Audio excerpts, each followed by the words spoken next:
Welcome to learning tube channel. अभी तक हम लोग इस चैनल पे मैथ और रीजनिंग इस दोनों का प्रैक्टिस करते थे और साथ ही साथ आप लोगों को सॉल्यूशन प्रोवाइड कर दिया जाता था। आज से इस चैनल पे जीके जीएस का क्यूज भी स्टार्ट किया जा रहा है। जीके जीएस का क्यूज जो शाम के 7 बजे से लेकर 9 बजे तक आपका टेलीग्राम ग्रुप पे जीके जीएस का क्यूज होगा। अभी फ़िलहाल में करंट अफेयर्स, क्योंकि किसी भी एग्जामिनेशन में करंट अफेयर्स आजकल बहुत ज़्यादा आने लगा है, तो करंट अफेयर और साथ ही साथ ये जीके जनरल नॉलेज में जितने भी चैप्टर आते हैं सभी का जो क्यूज होगा वो 7 बजे से 9 बजे तक होगा। और साइंस का जो क्यूज होगा वो मॉर्निंग में अभी कुछ दिन के बाद स्टार्ट किया जाएगा, लेकिन अभी फ़िलहाल में करंट अफेयर्स और जीके का क्यूज स्टार्ट होगा। ठीक है। और मैथ और रीजनिंग का जो प्रैक्टिस है वो चलते ही रहेगा। आप लोगों को मैथ रीजनिंग का सॉल्यूशन मिलते रहेगा। आज जो रीजनिंग का क्वेश्चन लिया गया है वो CHSL के प्रीवियस ईयर से लिया गया है, जिसका एग्ज़ाम 1 जुलाई 2019 को थर्ड शिफ्ट में जिसका पेपर हुआ था। ठीक है। इससे पहले हम लोग SSC CGL का रीजनिंग का प्रैक्टिस कर रहे थे और आज से हम लोग CHSL का भी स्टार्ट कर रहे हैं। और जो मैथ में भी ये रीजनिंग में मैथ में भी हम लोग CGL का मैथ देख रहे थे और अब से हम लोग CGL और CHSL दोनों को मिला के हम लोग चलेंगे। CGL और CHSL को साथ में लेकर फिर जब CGL समाप्त हो जाएगा उसके बाद MTS का भी ले लिया जाएगा। ठीक है। तो अब आप लोगों को मैथ रीजनिंग और जीके जीएस जितना भी चीज़ होता है वो टेलीग्राम ग्रुप पे प्रोवाइड कर दिया जाएगा। तो देखते हैं आज के सेशन में क्या क्या क्वेश्चन है। इसमें पहला क्वेश्चन है, तितली का जो अध्ययन होता है उस अध्ययन करता उसको हम क्या बोलते हैं? लेपिडोप्टेरिस्ट बोलते हैं, तितली का अध्ययन करता को। उसी तरह से पोस्ट कार्ड का जो अध्ययन करता है उसको बोलते हैं डेल्टियोलॉजिस्ट बोला जाता है। तो इसका जो आंसर होगा ऑप्शन नंबर 2 दिया गया। यानी इसमें अध्ययनकर्ता का बारे में बताया गया है। यानी पोस्ट कार्ड के अध्ययनकर्ता को क्या बोलते हैं? डेल्टियोलॉजिस्ट। अब नेक्स्ट सवाल देखते हैं। यानी शब्दों को तार्किक और सार्थक क्रम में व्यवस्थित कीजिए, जैसे बंदर, हाथी, चूहा, मक्खी और शेर। यानी इसको क्या किया गया है? बढ़ते हुए क्रम में सजा दिया गया है। जैसे पहले मक्खी को लिया गया है, सबसे छोटा मक्खी होता है। मक्खी से बड़ा कौन हो जाएगा? आपका ये बंदर, 4 के बाद 3, सॉरी चूहा, मक्खी से बड़ा चूहा, चूहा के बाद बंदर आ जाएगा। यानी 4 3 1। तो 4 3 1 एक ही ऑप्शन दिया गया, ऑप्शन नंबर 2। इस सवाल को जो राइट आंसर होगा ऑप्शन नंबर 2 हो जाएगा। फिर बंदर से बड़ा शेर हो जाएगा और शेर से बड़ा हाथी हो जाएगा। उसके साइज को बढ़ते हुए क्रम में अरेंज किया गया है। अब नेक्स्ट सवाल देखते हैं। यानी गेट का जो कोडिंग दिया गया HXYX दिया गया, तो सिंक का कोडिंग निकालना है। तो सबसे पहले इसको क्या करेंगे? हम लोग कोडिंग कर देंगे, यानी अल्फ़ाबेट में इसको वर्णमाला में हम लोग कोडिंग कर देंगे। जैसे G 7वां स्थान पे होता है, A पहला स्थान पे होता है, T 20 और E 5। और इसका जो कोडिंग किया गया, H कितना होता है 8 और X कितना होता है 24 और Y 25 और X 24। ठीक है। तो पहले क्या किया गया? एक का वृद्धि किया गया है, एक का वृद्धि किया गया 7 से 8 में, एक का वृद्धि। उसके बाद क्या किया गया? यहाँ पे अगर मान चलिए कितना का कमी किया गया है वो नहीं पता चला है, तो इस एक को आप 27 बना दीजिए। ठीक है। क्योंकि 26 में जेड होता है, जेड के बाद हम फिर से शुरू करेंगे तो 27 में ए हो जाएगा, फिर बी 28 में हो जाएगा।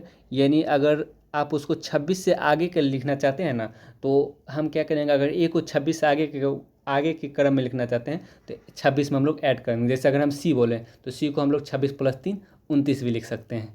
ठीक है। तो उसी तरह से एक को 27 लिख सकते हैं, यानी यहाँ पे 3 का कमी किया गया, फिर यहाँ पे 1 का वृद्धि किया गया और फिर यहाँ क्या किया गया है? सॉरी, यहाँ 5 का वृद्धि किया गया, यहाँ 5 का वृद्धि किया गया। फिर यहाँ कितना का कमी किया गया? यहाँ पे आप इसको 31 लिख दीजिए, 26 + 5 31। तो यहाँ पे क्या पता चला? यहाँ पे 7 का कमी कर रहा है। पहले 1 का वृद्धि, फिर 3 का कमी, फिर 5 का वृद्धि, फिर 7 का कमी, 1 3 5 7। यानी इस विषम संख्या में लिया गया। उसी तरह से सिंक का कोड निकाला है ना, तो S 19 होता है, I 9 होता है और N 14 होता है और K 11 होता है, J 10 K 11।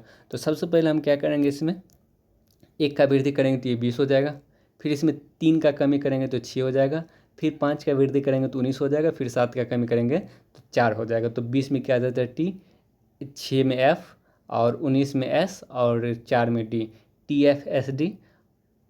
ऑप्शन नंबर 4 इसका राइट आंसर हो जाएगा। तो अगर आप कोडिंग करते हैं तब आपको ईजिली समझ में आ जाएगा कि इसमें क्या किया गया है, किस तरह से चेंजिंग किया गया है। अब नेक्स्ट सवाल देखते हैं। 4 शब्द में से 3 शब्द एक किसी तरीके से एक जैसा है और एक शब्द अलग है, उस अलग शब्द को चुनना है। जैसे हिनहिनाना, यानी घोड़ा को जो आवाज़ होता है उसको हम लोग क्या बोलते हैं? हिनहिना। घोड़ा का जो आवाज़ हिनहिनाना होता है। हु करना, ये किसका आवाज़ होता है? ये उल्लू का आवाज़ होता है, जिसको हम लोग इंग्लिश में हुट बोलते हैं, हुट। उल्लू का आवाज़ को इंग्लिश हम लोग हुट बोलते हैं, HOOT। गरजना किसका आवाज़ होता है? शेर का आवाज़ होता है। तो यानी ये जो 3 ऑप्शन, ये जो 3 है 1 2 4, ये किसी न किसी का आवाज़ को बताया गया है, और ये टहलना इसमें सबसे अलग हो जाएगा। ऑप्शन नंबर 3 इसका राइट आंसर हो जाएगा। अब नेक्स्ट सवाल देखते हैं। एक कोड में ब्लेंड का जो कोड है ENHPG लिखा गया है, तो विनर का कोड निकालना है। तो सबसे पहले इस तरह का सवाल जब भी आए उसको क्या करना है? कोडिंग कर लेना है। जैसे B2 होता है, L 12 होता है, E5 होता है, और N कितना होता है? 14, और D 4 होता है। ठीक है, और E5 N 14 और H 8 P 16 और G 7। तो यहाँ पे क्या देख रहे हैं? पहले 3 का वृद्धि किया गया, फिर 2 का वृद्धि किया गया, फिर 3 का वृद्धि, फिर 2 का वृद्धि, फिर 3 का वृद्धि। तो सेम उसी तरह से इसमें भी करें। W23 होता है, I9 N 14, फिर N 14 E5 R 18। तो अगर हम क्या करेंगे? पहले 3 का वृद्धि, उसके बाद 2 का वृद्धि, फिर 3, फिर 2, फिर 3। तो अगर हम इसमें 3 का वृद्धि करेंगे तो 26, 26 में Z हो जाएगा। इसमें 2 का वृद्धि करेंगे तो 11, तो 11 में कौन हो जाएगा? J10, तो K11। इसमें फिर 3 का वृद्धि करेंगे तो 17, 17 में क्या आ जाएगा? P16 Q17। यानी Z के Q के कौन से ऑप्शन में दिया गया है? 2 ऑप्शन में, अभी भी 2 ऑप्शन में दिया गया है। तो फिर हमें 2 का वृद्धि करेंगे तो 16, 16 में P आ जाएगा, यहाँ पे 16, फिर 3 का वृद्धि करेंगे 8, 8 में H आ जाएगा PH। और इसमें अगर हम फिर 2 का वृद्धि करेंगे तो 20, 20 में क्या आ जाएगा? T। यानी इस सवाल का जो आंसर होगा PHT, लास्ट में PHT है। ऑप्शन नंबर 1 इसका राइट आंसर हो जाएगा। पहले 2 का वृद्धि, फिर 3 का वृद्धि, फिर 2 का वृद्धि, फिर 3 का वृद्धि। अब नेक्स्ट सवाल देखते हैं। V का जो कोडिंग दिया गया वो 44 दिया गया, और फैट का जो कोडिंग है वो 54 दिया गया। तो लेट का कोड निकालना है। जैसे V कितना होता है? 22, और 22 को 44 अगर लिखा गया, इसका मतलब क्या किया गया? 2 से गुना कर दिया गया। उसी तरह से फैट को लिखेंगे तो F6 A1 T20। अगर हम सबको जोड़ते हैं तो 6 + 1 और प्लस 20, ये 27 हो रहा है, और 27 को 2 से गुना करके कोडिंग किया जा रहा है। पहले क्या किया जा रहा है? सबके कोडिंग को जोड़ के 2 से गुना किया जा रहा है। जैसे लेट में L 12 होता है, A1 होता है, T20 होता है, और E5 होता है। तो टोटल योग कितना हो रहा है? 8, 38 हो रहा है। टोटल योग 38। फिर क्या करेंगे? इसको हम 2 से गुना करेंगे तो 76 हो जाएगा। यानी इसका जो आंसर होगा ऑप्शन नंबर A हो जाएगा। यानी सबको ऐड करके 2 से गुना कर देना। अब नेक्स्ट सवाल देखते हैं। किसी परिवार में B के पिता है। अगर ब्लड रिलेशन में किसी को प्रॉब्लम होता है तो वो वीडियो को प्लेलिस्ट से ब्लड रिलेशन को अच्छे से बताया गया, वहाँ से आप देख सकते हैं, और वहाँ से देख के प्रैक्टिस कर सकते हैं। जैसे किसी परिवार में B के का पिता है। अगर B जो है के का पिता है तो B को के से ऊपर रखेंगे, और के पिता है यानी मेल है तो इसको हम लोग पॉजिटिव प्लस से डिनोट कर देंगे, या फिर M से डिनोट कर देंगे। ठीक है। B के केवल 2 बच्चे, यानी B का केवल 2 बच्चे, एक के है, एक और कोई होगा। B का 2 बच्चे है, एक और कोई होगा। ठीक है। के R का भाई है। देखिए के अगर R का भाई है तो इसका मतलब B का 2 बच्चा, एक के होगा, एक R होगा, और के भाई है तो के को हम लोग प्लस से डिनोट कर दें। और R के बारे में नहीं बताया गया कि R भाई है या बहन है, तो अभी R का हम लोग जो जेंडर है वो क्लियर नहीं करेंगे। ये हो गया। R P की पुत्री है। देखिए अगर R P की पुत्री है और B की भी पुत्री है, R P की पुत्री है, अगर B की भी पुत्री है, तो इसका मतलब P कौन हो जाएगा? P कौन हो जाएगा? B की पत्नी हो जाएगी। B की पत्नी हो जाएगी अगर R P की पुत्री है तो, यानी फीमेल, यानी इसको निगेटिव वोट करा दें कि अगर R पुत्री है, और ये उसके पिता था, यानी के R का पिता B था, तो इसका मतलब P जो है R की मम्मी हो जाएगी। इसका मतलब P महिला हो जाएगी, तो इसको हम लोग निगेटिव साइन से दर्शा दें, या फिर फीमेल से दर्शा सकते थे। अब आते हैं A P की पोती है। अगर P की पोती A है तो ये K का भी बेटा हो सकता है और R का भी बेटा हो सकता है। ठीक है। और बोले S A का पिता है। अगर S A का पिता है, अगर हम K का बेटा A करेंगे, K का बेटा है, तो इसका A का पिता K हो जाएगा ना। लेकिन ये जबकि बोला जा रहा है A का जो पिता है वो कौन है? S है। तो इसका मतलब A जो है R की बेटी होगी, और सॉरी A जो है जैसे S A का पिता है, तो अगर S A का पिता है तो R क्या हो जाएगा? उसकी मम्मी हो जाएगी। ये मेल है, पिता है, तो R क्या हो जाएगा? उसकी मम्मी हो जाएगी, क्योंकि P का पोता A था ना। अगर A का पिता S है तो इसका मतलब क्या होगा कि जो A है या तो K का बेटा होगा या तो R का बेटा होगा, क्योंकि P का पोता है ये। अगर या तो A का बेटा होगा या तो R का बेटा होगा, तो K का बेटा हो नहीं सकता, क्योंकि अगर K का बेटा करेंगे तो A का पिता K हो जाएगा। जबकि बोल रहा है कि A का पिता जो है S है, तो इसका मतलब A जो है R का बेटा होगा, और आर उसकी मम्मी हो जाएगी, एस उसका पिता हो जाएगा। अब जब हम सब रिलेशन को स्थापित कर लिया, अब हम यहाँ पे क्या पूछा जा रहा है सवाल, एस किस प्रकार के से संबंधित है, यानी एस के का कौन है, तो के बहन का पति कौन हो जाएगा, यानी एस जो है के का जीजा हो जाएगा। यानी इस सवाल का जो आंसर होगा जीजा, ये तो नहीं हो सकता, भाई भी नहीं हो सकता, दामाद भी नहीं हो सकता, ऑप्शन नंबर 2 इसका राइट आंसर होगा धर्म भाई। यानी जहाँ पे अगर हिंदी में अर्थ नहीं समझ में आ रहा है तो वहाँ पे क्या करेंगे, हम इंग्लिश चेक करेंगे। वहाँ पे इंग्लिश अगर आप चेक करते तो ब्रदर इन लॉ वहाँ पे लिखा जाता है, ब्रदर इन लॉ। इंग्लिश में एक ही वर्ड एक ही अर्थ होता है, हिंदी में बहुत सारा नाम हो जाता है उसी रिलेशन का, इसलिए जहाँ पे अगर हिंदी में कन्फ्यूजन हो वहाँ पे इंग्लिश चेक कर लेंगे। अब नेक्स्ट सवाल देखते हैं। प्लास्टिक के एक खिलौने का मूल्य 7 रुपये है, प्लास्टिक के एक चम्मच का मूल्य 5 रुपये है। यानी एक खिलौना का मूल्य 7 रुपये है और चम्मच का मूल्य 5 रुपये है। खिलौना का मूल्य 7 रुपये और चम्मच का मूल्य 5 रुपये है।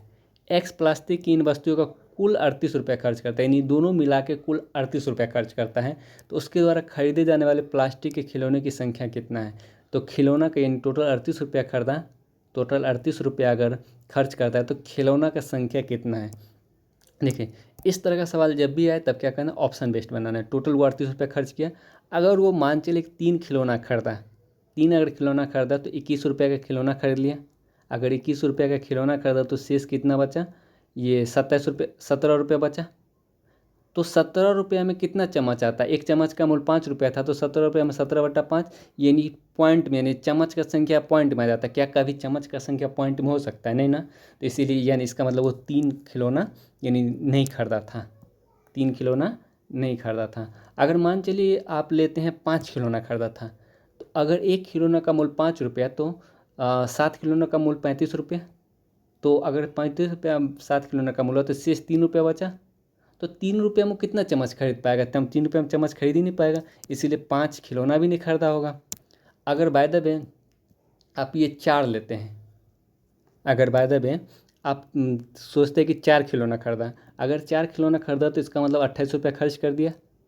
28 रुपये यहाँ पे खर्च करा तो शेष बचा 10 रुपये, और 10 रुपये में कितना चम्मच आ जाता, 2 चम्मच आ जाता। 5 रुपये की दर से 2 चम्मच आ जाता है। तो यहाँ पे आपका पूरा परफेक्ट आंसर आ रहा है कि 4 अगर खिलौना खरीदा होगा और 2 चम्मच खरीदा होगा तो 28 + 10 38 रुपया उसका खर्च हो जाता है। इसका मतलब जो खिलौना की संख्या होगा वो 4 हो जाएगा। ठीक है, तो इस तरह का सवाल जब भी है तब क्या करना, ऑप्शन बेसिस को बनाना है। अब नेक्स्ट सवाल देखते हैं, ये सीरीज का सवाल है फिगर में। तो यहाँ पे क्या कहते हैं कि पहले जो यहाँ पे शेडो वाला पार्ट था यहाँ था, फिर क्या किया गया, एक पार्ट छोड़कर यहाँ यानी ये वाला पार्ट कर दिया गया। फिर क्या किया गया, इसके बाद ये पार्ट आता है, इसको छोड़कर ये वाला पार्ट को रंगीन कर दिया गया। फिर क्या किया गया, इसको छोड़कर ये वाला पार्ट रंगीन कर दिया गया। फिर क्या किया गया है, इसको छोड़ के, हालांकि इसमें कुछ एरर लग रहा है, ये वाला पार्ट रंगीन किया गया है। एक मिनट, यहाँ पे देखिए सही से, पहले क्या किया गया, एक लाइन छोड़ के यहाँ पे रंगीन यानी ये किया गया है। फिर किया गया 1-2 लाइन यानी ये 2 लाइन को छोड़कर यहाँ पे रंगीन किया। पहले एक बार 1 लाइन छोड़ा, फिर 2 लाइन छोड़ा, फिर क्या किया गया, 1 लाइन को छोड़ के यहाँ पे 2 लाइन को छोड़ दिया ना, फिर 1 लाइन को छोड़ के यहाँ पे रंगीन किया गया। अब क्या किया गया, 1-2 लाइन को छोड़ के यहाँ पे रंगीन किया गया। अब क्या किया जाएगा, ये 1 लाइन को छोड़कर यहाँ पे जो रंगीन किया जाएगा, यानी आधा से ऊपर वाला में जो रंगीन करेगा वही आंसर हो जाएगा। तो आधा से ऊपर वाला ऑप्शन नंबर ए है, यानी ये आधा से ऊपर वाला यहाँ पे जो रंगीन किया गया ऑप्शन नंबर ए में, इस सवाल का जो आंसर होगा ऑप्शन नंबर ए हो जाएगा। अब नेक्स्ट सवाल देखते हैं। निम्नलिखित 4 में से 3 शब्द किसी प्रकार समान है और इनमें से एक भिन्न है, तो भिन्न अक्षर समूह का चयन कीजिए। देखिए इसको जिस तरह का सवाल जब भी है हमेशा कोडिंग कर लेना है। जैसे H8 होता है, S19 और K11 P16 M13 और D4 W23 G7 T20 J10। उसके बाद P16, इसमें 2 ऑप्शन लेते हैं, P16 K11 S19 H8 और T20 U21 V22, फिर J10 Q17 M13 N14 P16। ठीक है, तो यहाँ पे आप देख लीजिए किस तरह से किया, 18 9 27 11 6 16 27, यानी विपरीत लिखा गया है, ये 2 में विपरीत लिखा गया है। ठीक है, अब हम चेक करें तो शुरू और लास्ट में क्या संबंध है, यानी यहाँ पे 5 वृद्धि किया गया, यहाँ पे 6 का वृद्धि किया गया, यहाँ पे शुरू लास्ट में 6 का वृद्धि किया गया और यहाँ पे भी शुरू लास्ट में 6 का वृद्धि किया गया और यहाँ पे क्या गया तो शुरू और लास्ट में 5 का ही वृद्धि किया गया था, इसीलिए ऑप्शन नंबर ए इसमें सबसे अलग हो जाएगा।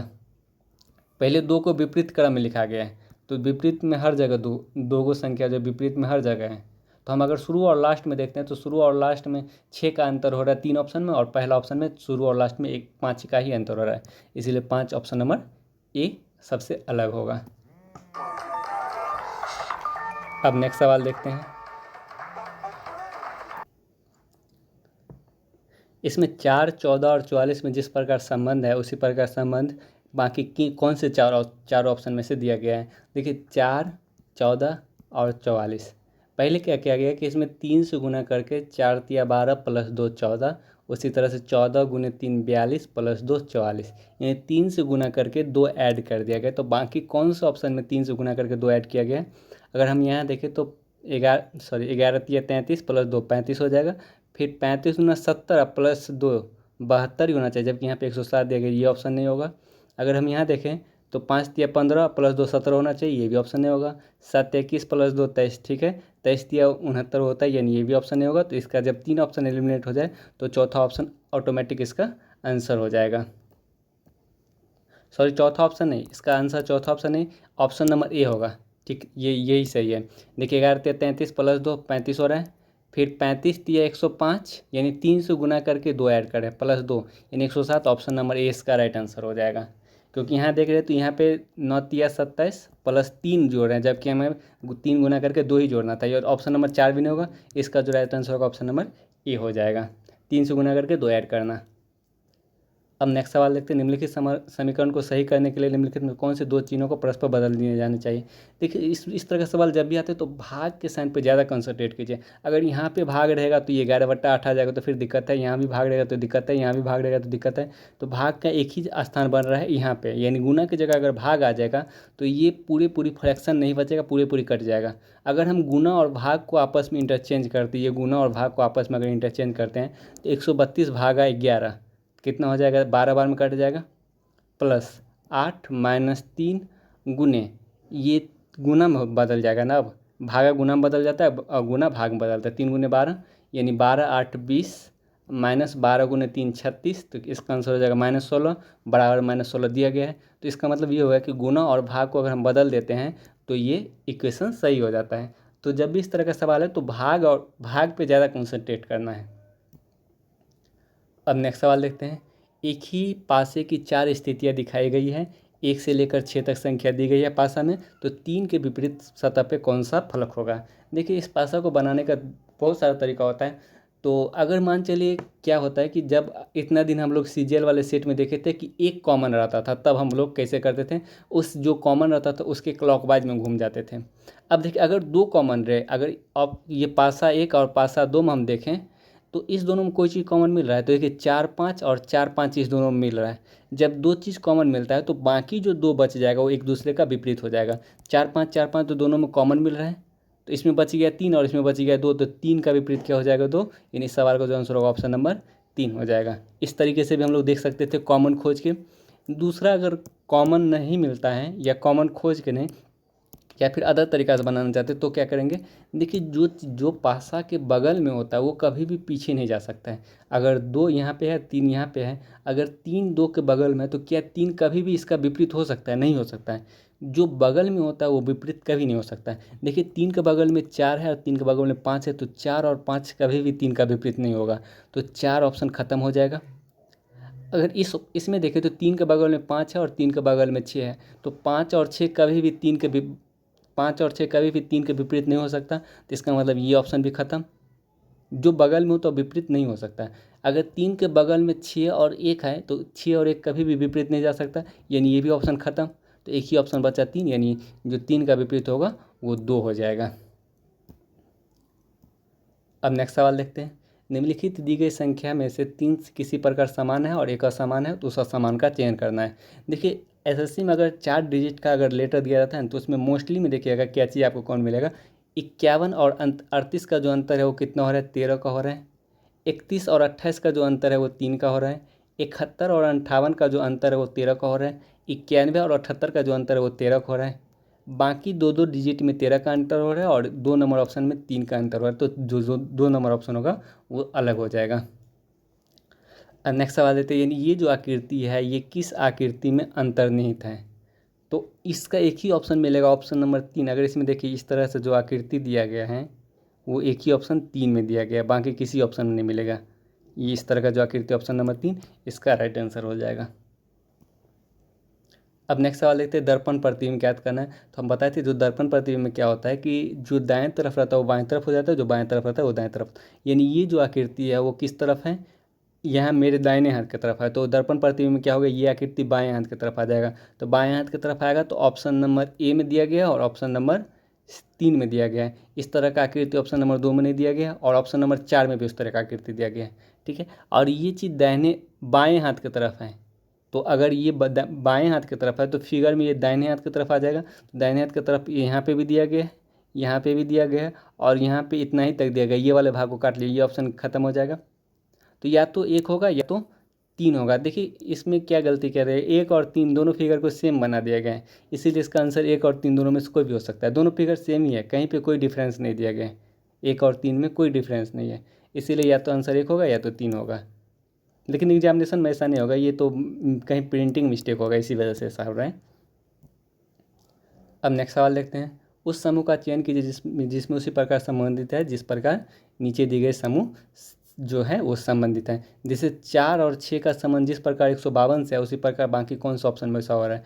देखिए अगर हम 6 का क्यूब करते हैं तो 216 होता है और 4 का क्यूब करते हैं 64 होता है। जिन दोनों का अगर हम अंतर निकालते हैं तो कितना हो जाता है, सॉरी दोनों का अगर हम अंतर निकालते हैं तो 152 आ जाता है। ठीक है, तो सेम उसी तरह से दोनों के क्यूब का अंतर 152 कौन सा ऑप्शन में हो रहा है? ऑप्शन नंबर 4 में। अगर हम 6 का क्यूब करेंगे तो 216 और 2 का क्यूब करेंगे तो 8, इस दोनों का अंतर कितना हो रहा है? 208। इस सवाल का जो आंसर होगा ऑप्शन नंबर 4 हो जाएगा। अब नेक्स्ट सवाल देखते हैं, ये कथन निष्कर्ष सवाल है और इस तरह का सवाल जब भी आता है हम लोग वेन डायग्राम से इसको सॉल्व करते हैं। तो पहला कथन क्या बोला गया, सभी चट्टान समुद्र है, यानी जितना भी चट्टान है वो सब का सब क्या हो रहा है? समुद्र है। जितना भी चट्टान है सब समुद्र है। ठीक है, और सभी समुद्र गुब्बारे हैं, समुद्र का जितना भी पार्ट है सबका सब क्या हो रहा है? गुब्बारा हो रहा है, गुब्बारा, सभी समुद्र गुब्बारा है। और नेक्स्ट स्टेटमेंट दिया गया कुछ घड़ियाँ गुब्बारा है। देखिए कुछ घड़ी गुब्बारा है तो हम गुब्बारा का कुछ पार्ट को घड़ी बना देते हैं।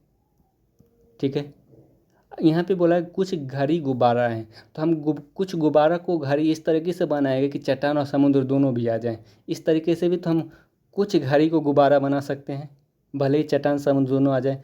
केवल इतना ये तो बोला गया ना कुछ घड़ी, इस तरीके से भी तो कुछ घड़ी गुब्बारा हो रहा है ना, तो इसका 2 डायग्राम बनेगा। अब घड़ी के बारे में दोनों जगह सही होना चाहिए। ठीक है, जब भी हम निष्कर्ष निकालेंगे तो घड़ी के बारे में यहाँ भी सही होना चाहिए और यहाँ भी सही होना चाहिए। निष्कर्ष क्या है, कुछ गुब्बारे चट्टान हैं, यानी कुछ गुब्बारा, यानी गुब्बारा का इतना बड़ा भाग में से कुछ भाग चट्टान हो रहा है, इतना भाग, तो यानी ये निष्कर्ष सही है। कुछ घड़ी समुद्र है, देखिए घड़ी का जब भी निष्कर्ष आएगा तो हम दोनों तरफ निकालेंगे और यहाँ पे कोई भी घड़ी समुद्र नहीं हो रहा है, इसीलिए ये गलत हो जाएगा। इसमें हो रहा है लेकिन इसमें तो नहीं हो रहा है, इसमें तो नहीं हो रहा है कोई भी घड़ी समुद्र, इसीलिए ये गलत हो जाएगा। सभी समुद्र चट्टान है, नहीं, समुद्र का इतना बड़ा भाग में से कुछ ही भाग चट्टान हो रहा है, इसीलिए ये भी गलत हो जाएगा। केवल निष्कर्ष 1 निकलता है, ऑप्शन नंबर 4 इसका राइट आंसर होता है। केवल निष्कर्ष 1 अनुसरण करता है। अब नेक्स्ट सवाल देखते हैं, 5, 8, 20, 34, 76, 742, 742 नहीं 142, 142 और अगला संख्या क्या आएगा? देखिए यहाँ पे बढ़ते बढ़ते काफ़ी ज़्यादा बढ़ने लगा है।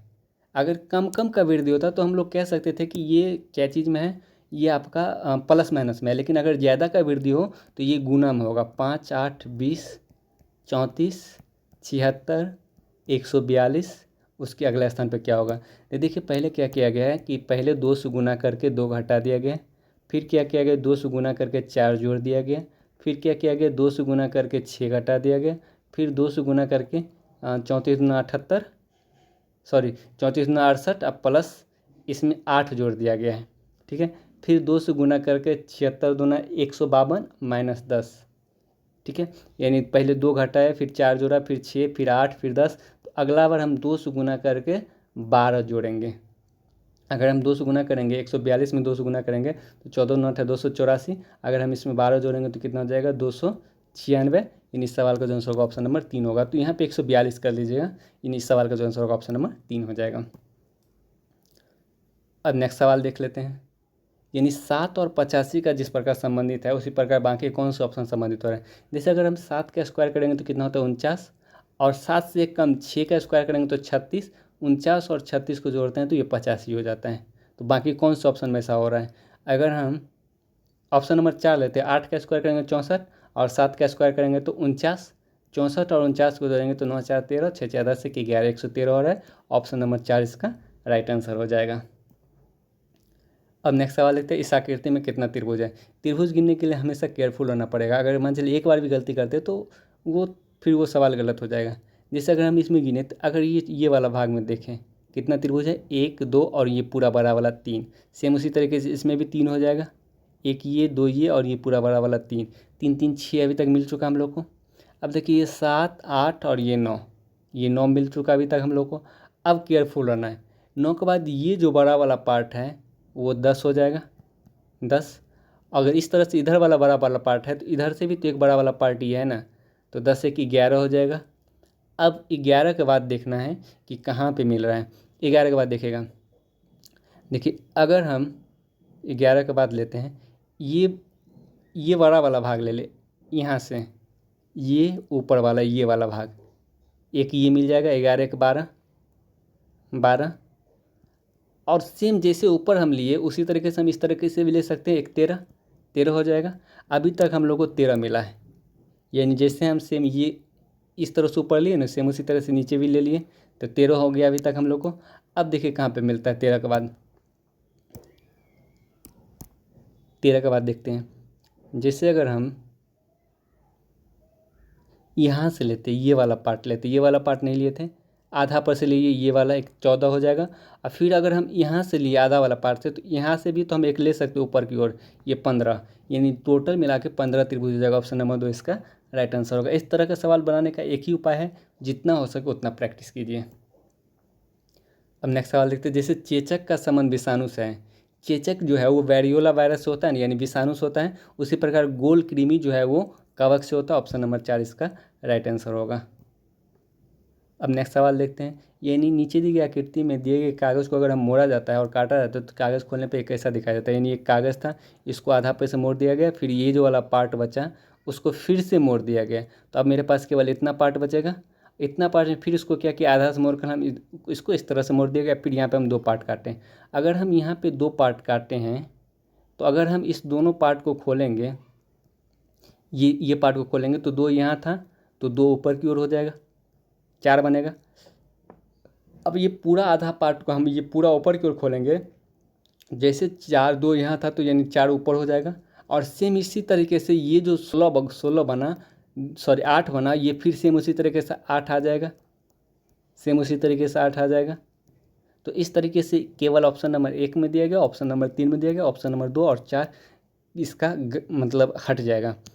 अब हमारे पास 2 ऑप्शन बचा, एक ऑप्शन नंबर 2 एक ऑप्शन नंबर 1 और ऑप्शन नंबर 3 बचा। अब देखिए यहाँ पे एक चीज़ क्लियर नहीं किया गया कि यहाँ पे किस तरह से काटा गया, यानी सेंटर में अगर जिस तरह से काटा जाता है उसी तरीके से हम आंसर टिक आउट करते हैं। तो ये सवाल थोड़ा सा अधूरा रह गया है, यानी सेंटर में किस तरीके से काटा गया ये नहीं बताया गया है, तो इसीलिए हम इस सवाल का भी आंसर नहीं निकाल सकते। वैसे इसका आंसर या तो 1 होगा या तो 3 होगा। सेंटर में अगर पता चल जाए कि किस तरीके से काटा गया तब हम इसका आंसर लगा सकते थे।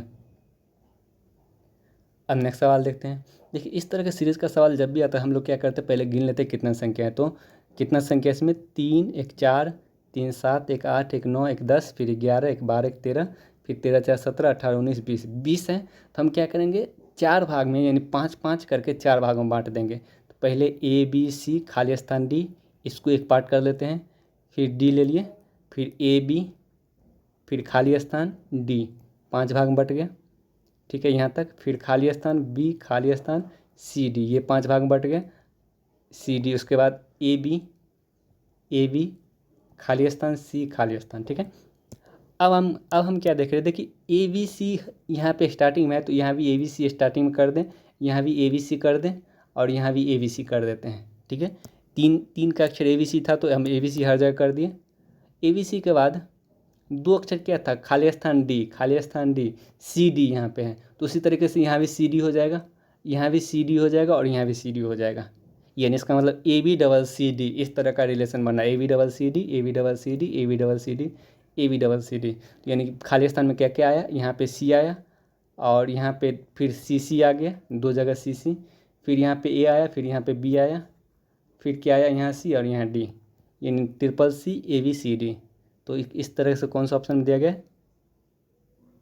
ट्रिपल सी ए सी सी डी, सॉरी यहाँ पे ए बी सी होना चाहिए, ठीक है, ए सी सी डी सही है। इस सवाल का जो आंसर होगा ऑप्शन नंबर 4 होगा। यहाँ पे A B double C D, A B double C D, यहाँ पे सी होगा, तो इस सवाल का आंसर ऑप्शन नंबर 4 हो जाएगा। अब नेक्स्ट सवाल देखते हैं, आलस्य, चिंता और शक्ति, यानी आलस का कितना पार्ट चिंता हो रहा है। जैसे अगर हम लोग एक एग्जांपल लेते हैं वेन डायग्राम में, जैसे अगर हम बात करें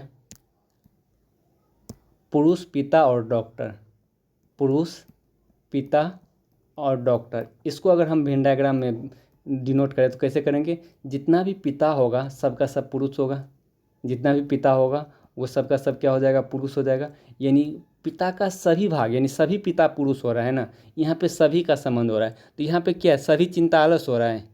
इस तरह से कोई नहीं बन पाएगा, इसीलिए इसका आंसर ऑप्शन नंबर 3 होगा। इन अलग अलग पार्ट करके बनाना पड़ेगा। और डॉक्टर की बात करें, कुछ पिता भी डॉक्टर होता है, कुछ पुरुष भी डॉक्टर रहता है, इसीलिए डॉक्टर का इस पार्ट से बनाना पड़ेगा। यानी जबकि इस तीनों में किसी का कोई संबंध नहीं है, इसीलिए ऑप्शन नंबर 3 इसका राइट आंसर हो जाएगा। तो आज का सेशन ये समाप्त होता है। वीडियो को जरूर से जरूर शेयर कीजिएगा अपने दोस्तों के बीच, ताकि और भी लोग इसका फ़ायदा उठा सकें। और जो लोग चैनल को सब्सक्राइब नहीं किए, चैनल को जरूर सब्सक्राइब कर लीजिएगा। Thanks for watching, bye bye, take care.